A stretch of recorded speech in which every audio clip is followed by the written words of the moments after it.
好，來到節目的最後一趴，我們要來探討算力呢，它從誕生的一刻起，就是決定了文明生死。大家知道嗎？在1940年的時候，計算機科學之父艾倫·圖灵，他在當時面對德軍號稱不可能破解的這個 Enigma 密碼機，他頂着無數的狂轟濫炸，在他的小密室造出了圖靈機，從此改變了人類的歷史，也讓這個呢算力直接變成了勝負的這個決定權。好，80多年後的今天，我們再次回到了一個新的算力舞台。這一場圍繞智力跟算力的軍備競賽，下一個回合已經跟當年的圖靈機已經不可同日而語了，現在已經進化到一個你沒有辦法想象的地步。他是誰呢？我們來看到一組令人頭皮發麻的數字：每秒2.19百億次浮點運算，這是什麼概念？我跟觀眾朋友講一下，相當於你全球80億人呢。我們每秒所有人都不吃不喝，我們就每人每秒開始瘋狂的做這個算術。那這台機器它只要1秒鐘就抵全球所有人做的事情了。它就是來自中國發明的這個圖聖超級計算機。好，時隔9年，這台機器幫助中國呢奪回了全球超算的 Top 500的第1名，這比美國的這些競爭者足要快了20%的速度。那一經問世呢，又掀起了哇，中國又奪回這個算力龍頭地位的一個討論。想請教一下楊老師可能觀眾朋友平常都是用普通的電腦、民用電腦，他們對於這個超級計算機不是那麼理解。這台圖聖它究竟厲害在哪裡？還有我們說超算啊、量子運算，這往往就是跟下一代的軍事科研運用高度綁在一起的一個東西嘛。那這件事情它的問世，會不會象徵美中在這些頂尖的算力上形成了一個黃金的交叉點？它就是10的18次方。好，所以2.19乘上10的18次方的浮點運算，這是什麼東西啊？這是天文數字，無法想象。你如果用全世界的人口，全世界人口現在80億，对，分給大家，每個人每秒要算到2.75億次，好，所有80億人1秒，然後這樣計算，才等於這個零勝的1秒。好，所以到達這種地步，那它的意涵是什麼意涵呢？第一個它最大的意涵，我覺得其實它這個速度已經超越 Number 2， 美國的那個電腦一個叫做 EI Captain， 那個它還不到2，這是已經第一次人類的這個超級電腦超過2的這個100億億次，我們叫 extra floats。那因此它這是一個很大的突破，而且 Number 1。得到國際的這個確認。第二個，這更厲害，它完全用國產的晶片系統，然後呢網絡，完全不用就是美國的 GPU 或任何的其他東西，它用 CPU， 它用國產的麒麟，它用相關的這些這個網絡所建構起來這一台超級電腦，也就是說，中國整個在實質運算能力上以及持續運算能力上都已經超越美國。是，而超級電腦在做什麼東西比如說超級電腦在做這個半導體、新藥，當然還有就是這個戰略，以及所有你可以想象很複雜的航空、太空的這些層面。那因此，在中國大陸所呈現的是不用美國所謂最先進的設備，然後呢，這個技術以及相關的這些硬體、軟體，它用自己本身的國產的這套體系做出來的這個零勝呢，已經超越美國。那當然，在很多的技術層面，未來的運用層面就很廣，尤其它在未來在 AI 的運用的這個層面呢，還沒有得到進一步完全的開發。所以我是覺得這個。得到就是整個國際的認可的這一套的這個超級電腦其實展現出來中國在過去這10年、15年的這個期間整個全面性的，你看到現在已經大家好像有點忘記了，我們前面1、2年在談的中美的科技戰的時候，美國對中國大陸的科技打壓的時候，後來到了差不多2024年、25年的時候，中國在很多全世界，而且都是國際的機構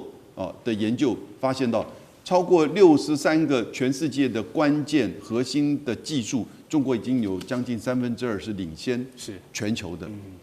然後更不要說這個是在技術的領先。那現在在實際的製造業跟這些成品的產值，在全世界也是大概在全世界7大的這個產業的項目裡面，10大產業項目裡面有7大是領先，而美國呢就是大概在 IT、新藥以及這個太空航空。那我必須要解釋啊 ，IT 因為美國自己本身也就是科技業自己本身因為科技戰的關係，把西方的市場給壟斷。是。然後呢，新藥這個中國現在也要追上。太空很簡單，因為它讓 SpaceX 的商業化，所以把錢都吸來了，所以才會好像在產值上領先。因此，你就在從技術在做全球的製造，現在看到了這個超級電腦，2.19億次的浮點計算。好，當然這個離我們老百姓使用很遠啊，所以大家對於林勝可能還非常厲害，但你不知道它有實際上厲害到什麼程度，難以想象。但如果說這種東西是放在實驗室的這種國家級的重工業，那人工智慧的這種大模型框架才是真的走進大家手機裡面的這個輕騎兵啊。我們剛剛看到，不只有林勝這一招哦，中國 AI 運算發展現在是組合拳的模式。一家厂商智譜 AI 他們甩出了一張王牌，推出了一個叫做 GLM 5.2的模型。它在很多的第三方的這個評測裡面是可以擊敗美國的獨角獸大廠 Anthropic， 它現在這個如日中天的 Cloud 這個模組的，而且讓矽谷工程師更驚呼的是，這個智譜他們後面沒有使用輝達的頂級晶片，這就很神奇了，降本增效啊！秘密是什麼？我很好奇。其次，這麼厲害的代碼核心代碼，他沒有要這個獨樂樂哦，他說我不如眾樂樂，我開源，歡迎大家一起來用我。用這個中國開發出來的好東西，這就顛覆了美國玩那一套我壟斷、我收費的商業模式啊！這狐狸賣什麼藥？繼 DeepSeek 之後，這個 GLM 5.2會不會是一個令人非常期待的中國又一大舞？對，現在大家特別注意智譜這個打敗這個 Cloud 的這個最新宣布是在6月13號哈，因為這個有個時間點，6月12號，美國商務部突然不知怎的突然宣布。不准美國之外的用戶用這個 Cloud， 就 Entropy 的這個 Cloud 的這個 Fable5， 它因為是非常非常厲害的什麼呢 ？AI agent， 大家了解哦。現在很多數據模型，我們跟 ChatGPT， 我們在 DeepSeek 的這個較量當中是跟大語言模型，大家問他問題，叫他設計圖等等之類的，它是個綜合性的。可是現在最新的都是叫做 AI agent。就它有個 agent， 有個代理幫你做跨軟體或類似之類的。那麼這次跟 Cloud 的這個比較，首先剛剛講第一個是6月10號，美國宣布最厲害的美國之外的其他國家不准你用。哇，這個 Entropy 真的是受不了，因為 Entropy 先前不願意配合美國國防部。變成給他們的這個軍事 AI， 他們拒絕了，所以現在對於很多的這個使絆子，雖然 Cloud 公稱是最好的這個 AI agent 的這個他們現在的這個使用的工具。好，6月12號不准你用，結果6月13號，中國大陸的智譜就宣布了他們這個 GLM 5.2流模型，而且立刻行家們對拼什麼呢？拼網頁設計，就我們剛剛講它是 agent 嘛，幫你做個厲害的網頁設計，拼資安漏洞的尋找，拼長程式的部分的設計，結果全部都智譜贏。大家注意哦，這個不是 ChatGPT 跟 DeepSeek 的那個語言模型，叫做 AI agent， 是現在趨勢上最重要的。就如同剛剛楊老師所特別提到的，他們其實用的是華為的晶片，他們用 MOE 是中國大陸自己本身的模型，既然能夠開發出能夠打敗全世界現在最厲害、美國最厲害的這個 Cloud 的 AI agent， 而且是旗艦型的 agent。宣布6月13號那一天，所有企業的運用，而且剛剛講它是開源，而且它的使用成本就只有 Cloud 的1/6，它用的 token 的跟能源跟各方面是更便宜，所以基本上呢，現在雖然大家覺得馬斯克也說可能中國最厲害的 agent 會比較晚，可是現在才不到6月底呢，所有這些大語言模型，剛剛講圖靈的也好，包括現在的 AI agent 的最新。都已經迎頭趕上了哦，所以這幾波的這個動作也讓智譜的在這個香港上市的部分突破1兆港幣，所以他們說他們要最厲害的這個不能讓少數人用，所以開源這個是另外一個中國大陸可能會跟美國對抗的很特殊的路線。哇，開源這條路確實就很特別哦，就是中國的 AI 發展已經跟美國還有西方那一套商業模式走出了完全不一樣的未來。中國就是看這2大板塊在做這個 AI 的競爭。好，我們再看一個目光哦，可能一組沒有像剛才看到的凌盛機器那麼會運算，或者像這個 GLM 那麼厲害的 agent 令人期待，但是也有非常多這個風向意義的一個經濟數據，那就是現在日本。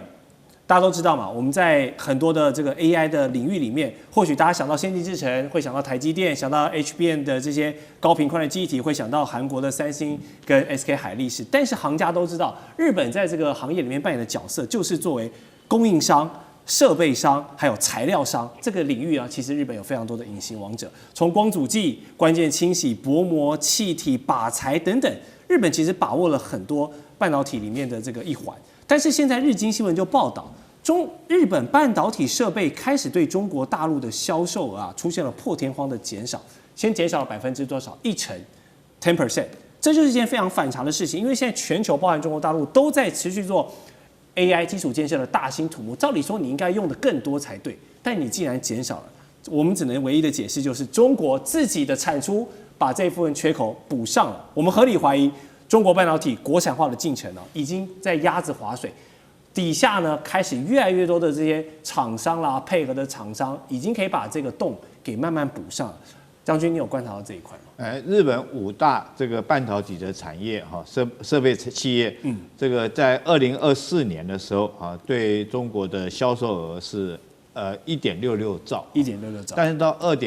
2025年的時候只剩下1.47兆啊，整個下滑了12%。那是不是中國在半導體產業的需求減少？不是，它反而增多哈。我跟各位講一個數據，在2021年